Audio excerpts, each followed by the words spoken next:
We've created a tool that makes it much easier to embed earring posts. It creates a nice smooth dome shape over the flat pad of the earring post. The embedding kit comes with 3 tools: a cutter, a doming embedding tool, and a guide to help you place the earring backs. The guide has 2 sides. One side has a straight edge, which works well for convex shapes like circles. The other side has a triangle, which fits into shapes with a cleft like hearts and flowers.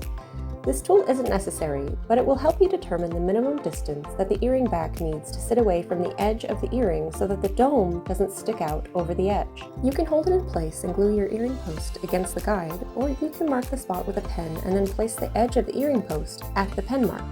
I should mention that this embedding kit is meant to be used with cured clay, so make sure your earrings are fully baked before applying the posts.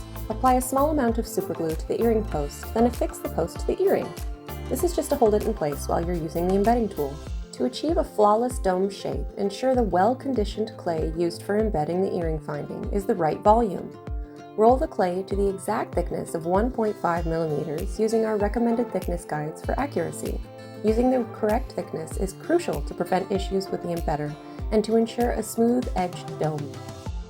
This is the cutter tool used to cut out the pieces of clay you'll use for embedding. The cutter tool has a ring around it, so you can easily determine which tool is which. Each of the larger tools also includes a round-shaped recess, offering a convenient space to measure the earring post flat pad to ensure you have the right size.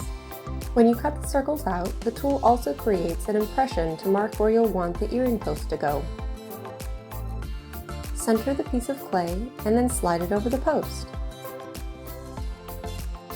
Using some sort of release agent on the doming tool is super important to prevent sticking. I'm using cornstarch here, but you can also use water or Armor All. Make sure there's not too much of the release agent in the dome before pressing it down.